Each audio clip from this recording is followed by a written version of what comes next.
The sun was a white-hot coin hammered into the sky, and the dust off the wagon wheels rose in slow, choking spirals. Clara Dawson's boots sank into the powdery road with every step, her skirts heavy with sweat and grit. Beside her, little Lucy's small hand clung tight, her breathing quick and shallow. A low creak sounded ahead, wood and leather moving as a wagon rolled into view from the shimmer of heat. The man driving it sat tall, broad-shouldered beneath a sweat-stained hat, reins loose in his big hands. His horse snorted and slowed, its hooves muffled in the dry dirt. Clara's grip on Lucy's hand tightened. The wagon halted, and the man's eyes, steady, pale as faded denim, fixed on her from beneath the brim. The only sound was the slow shift of leather as he leaned forward. "You headed somewhere?" His voice was deep, unhurried. Clara wet her lips, though her mouth was bone-dry. "Anywhere there's shade and water." His gaze flicked to Lucy, then back. "Ain't much of either in that direction." He jerked his chin toward the empty stretch of road behind her. "Or the other, far as that goes." The air between them felt heavy, as though the heat had weight. "Your daughter needs a home," he said finally, each word flat and certain. "My daughter needs a mother." Clara's breath caught, and Lucy pressed closer to her side. The man's face didn't change. No smile, no softening, just a simple truth laid bare in the middle of a road where there was nowhere else to go. "Name's Samuel Briggs," he added, his tone more matter-of-fact than kind. "Ranch is 5 miles that way." He nodded toward the wagon's trail. "I ain't looking for romance. Just 2 girls needing what the others got." The sun's glare wavered on the horizon, heat turning the far rocks into ghost shapes. Clara glanced down at Lucy, at the smudge of dirt on her cheek, the pale strands of hair stuck to her skin. They'd slept behind a livery stable 2 nights back, a pile of hay their only bedding. The child's ribs had felt sharp beneath her shirt when Clara carried her across the river shallows that morning. Her mouth opened, then shut again. Samuel's voice came low. "Ain't the worst bargain I've seen out here." The wind stirred. Far above, a hawk wheeled in slow, lazy circles. Somewhere in the canyons, a stone clicked against another, a sound too sharp to be wind alone. Clara's eyes shifted just enough to catch the ridge. A speck of movement. Her stomach tightened. "You got trouble?" Samuel asked, watching her without moving his head. "Not if I keep walking," she said. He studied her a moment longer, then reached over and pushed the brim of his hat back slightly. "Or not if you ride with me." Lucy's small fingers curled harder into Clara's skirt. Clara let the silence stretch until the heat itself seemed to hum. Then she exhaled slow, steady. "All right." Samuel climbed down, boots hitting the ground with a dull thud. He lifted Lucy easily into the wagon, then held out his hand. Clara took it without meeting his eyes, the skin of his palm dry and calloused as barnwood. Once seated, she kept Lucy close, arm firm around her shoulders. Samuel climbed back on a bench, gave the reins a flick, and the wagon creaked forward. The road narrowed where the canyon walls began to rise, red and ochre against the blazing sky. Clara's gaze drifted back once.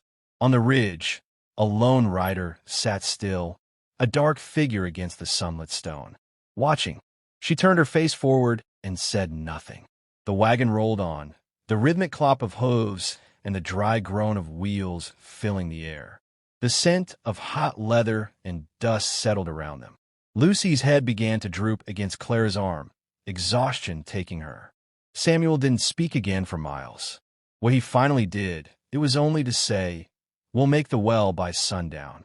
Clara nodded once, her eyes on the wavering line of horizon, knowing already that whatever bargain she'd just made, it was binding in more ways than she could yet see. The wind came hard off the canyon, rattling the dry mesquite branches as the wagon crested the rise. The ranch sat below a low, square house of sun-bleached boards, its roof sagging in the middle like a tired back. Beyond it, the land rolled out in gold and brown, pasture grass broken by the dark smudge of corral. A girl stood in the doorway, still as a fence post, bare feet on the porch boards, hair the color of wheat straw, eyes wide and unblinking. "That's Mary," Samuel said, low. Without looking at Clara, the wagon rolled to a stop. Clara climbed down first, steadying Lucy as she followed. Mary didn't move, didn't call out, only watched. Inside, the air was cooler but heavy with the smell of wood smoke and dust. Clara set her bundle on a table that listed to one side. Samuel went straight to the water barrel, dipped the tin ladle, and handed it to Lucy. The girl drank deep, the water spilling down her chin.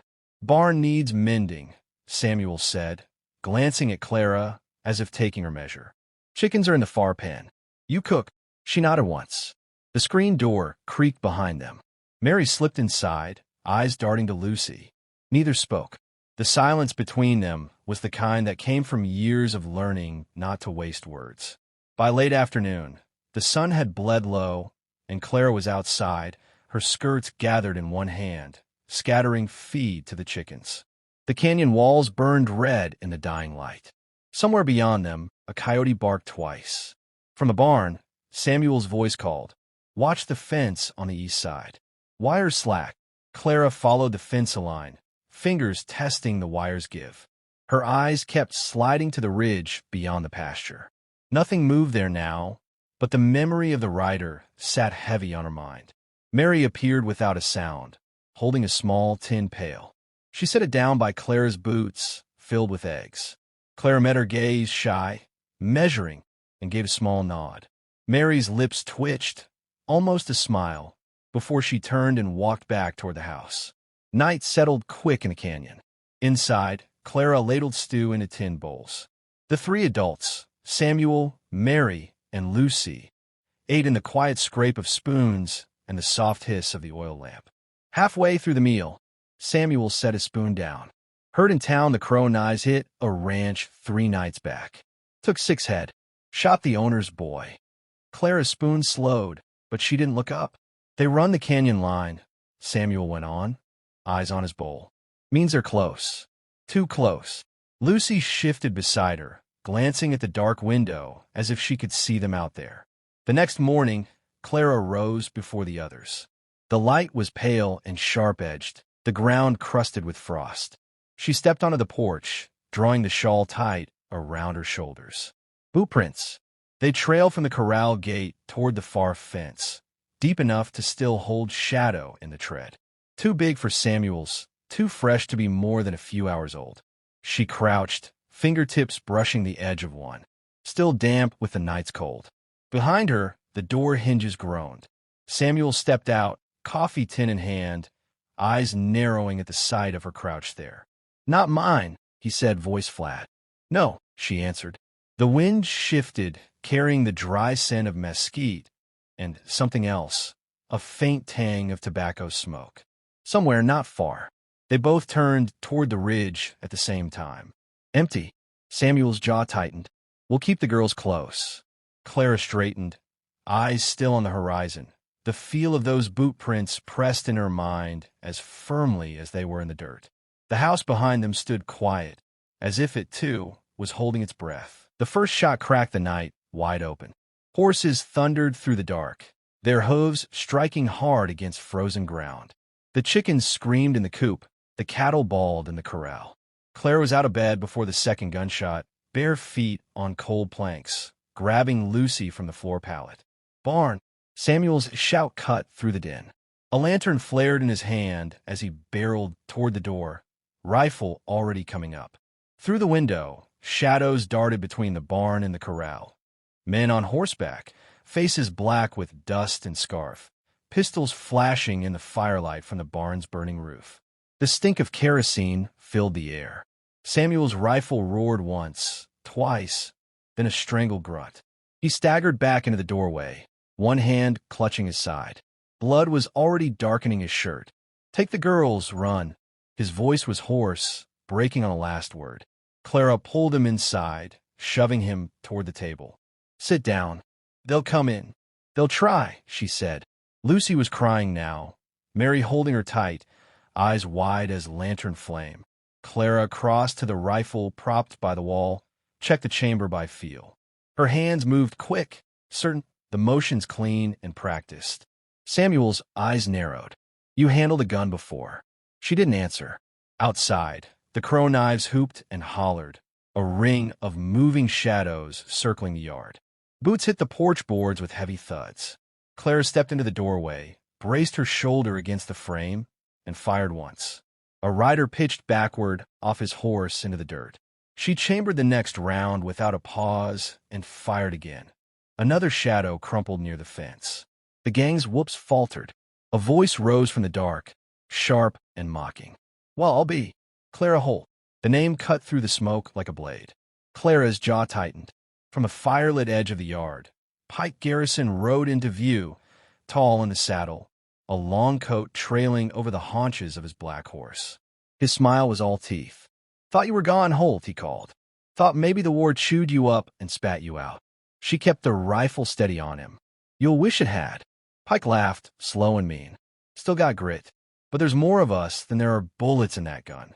The rest of his men shifted at the edge of the light, shapes moving in the drifting smoke. Clara's voice was cold. "Come find out." For a moment, no one moved. Then Pike tipped his hat back, eyes narrowing. "Boys," he said, "let's test her aim." They charged, a blur of dust and firelight. Clara stepped forward into the yard, breath steady, rifle bucking against her shoulder. Every shot found its mark. One man tumbled from the saddle. Another's horse screamed and reared, throwing him. The yard filled with the smell of black powder, the hiss of burning hay, the screams of wounded men and animals. When the last shot in the chamber was spent, she stepped back inside without hurry, already reaching for the box of cartridges on the shelf. Samuel watched her load. "You're no widow from the road." She slid the final round home and met his gaze. Not anymore. Outside, the survivors were pulling back toward the canyon, their leader's curse carrying on the wind. The fight wasn't over, but the night was theirs for now. The first pale line of dawn cut across the canyon rim, painting the rock in cold fire. Clara lay flat on her belly at the edge, cheek pressed to the rifle's worn stock, breath slow and even. Below, hooves drummed in the half-light. Pike Garrison's men fanning out through the dust, their shadows stretching long over the sand. The canyon walls caught the sound and threw it back in rolling echoes. Mary and Lucy crouched behind the corral fence, Samuel leaning against the post with his rifle cradled, face gray from the wound but eyes fixed forward. Clara's hand slid over the trigger, the chill of the metal steadying her. The first rider crossed the snare wire she'd strung in the dark. His horse screamed as the line bit deep, pitching him forward into the dirt. Before the dust settled, her shot cracked, the echo snapping off the canyon walls. He didn't move again. The gang broke formation, some drawing pistols, others wheeling their mounts toward the rocks. Pike's voice rose above them all. "You think you can hold this ground, Holt? We'll burn it down around you."